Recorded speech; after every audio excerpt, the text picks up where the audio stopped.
हरिओम।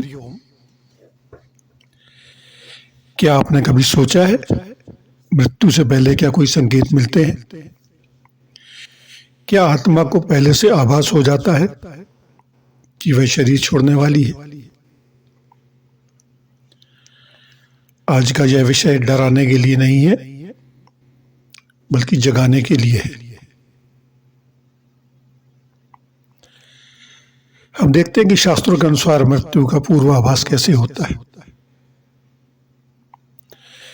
आज हम जानेंगे श्रीमद् भगवत पुराण, श्रीमद् भगवत गीता, उपनिषद, गरुड़ पुराण और चारों वेदों के अनुसार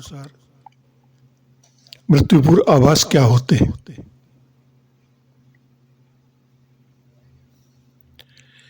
शास्त्र कहते हैं मृत्यु अचानक नहीं आती, संकेत देकर आती है। जैसे सूर्यास्त से पहले संध्या होती है, वैसे ही देह त्याग से पहले चेतना बदलती है। इसे ही शास्त्र कहते हैं मृत्यु पूर्व आभास। श्रीमद् भगवत पुराण के अनुसार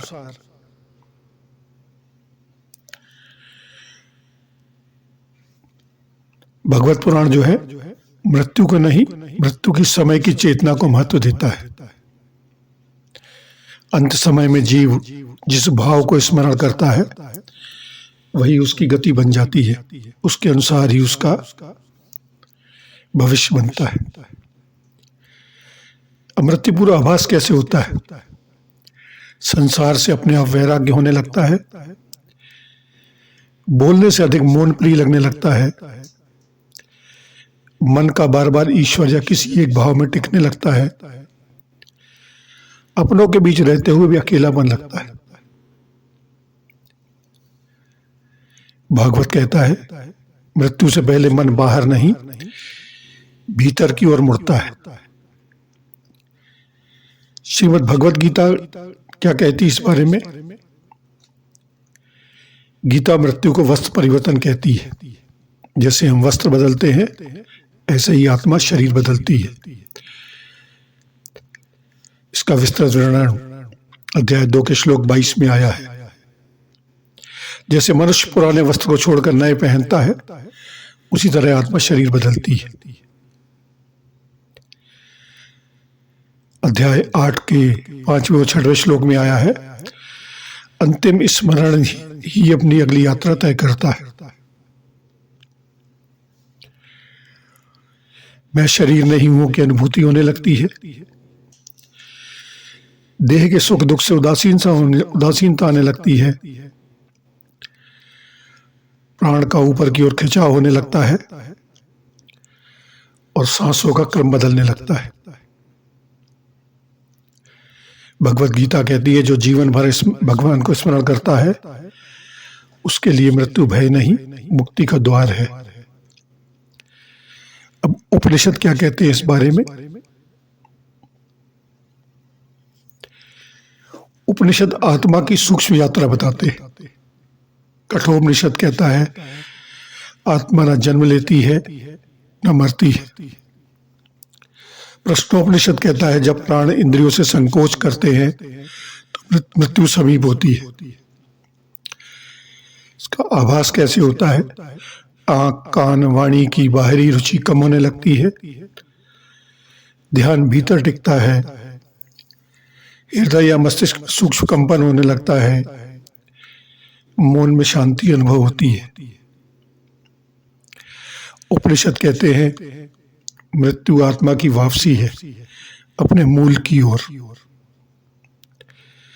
गरुड़ पुराण में इसके स्पष्ट संकेत मिलते हैं।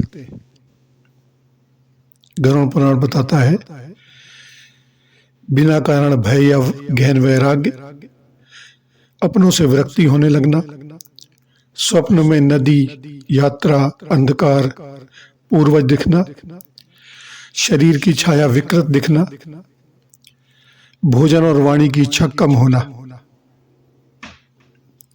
जब यमलोक की प्रक्रिया आरंभ होती है तब जीव को ये संकेत मिलने लगते हैं। ये सब बातें मैं डराने के लिए नहीं, स्मरण कराने के लिए कह रहा हूं। अब चारों वेद इस बारे में क्या कहते हैं? ऋग्वेद कहता है प्राण का प्रकाश मार्ग की ओर गमन होने लगता है। यजुर्वेद कहता है श्वास असंतुलित होने लगती है, प्राण का ऊर्ध्वगमन होने लगता है। सामवेद कहता है अंतिम समय में नाद या ओंकार का आभास होता है।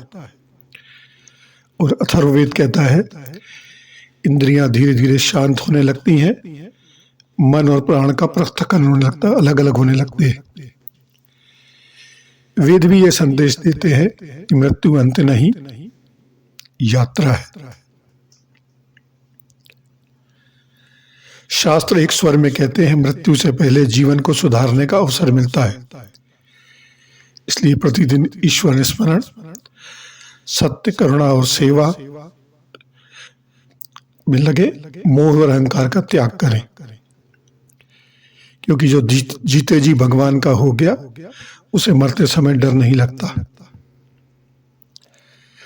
तो आज का ऑडियो भय के लिए नहीं बल्कि आत्मचिंतन के लिए बनाया है। हरि ओम।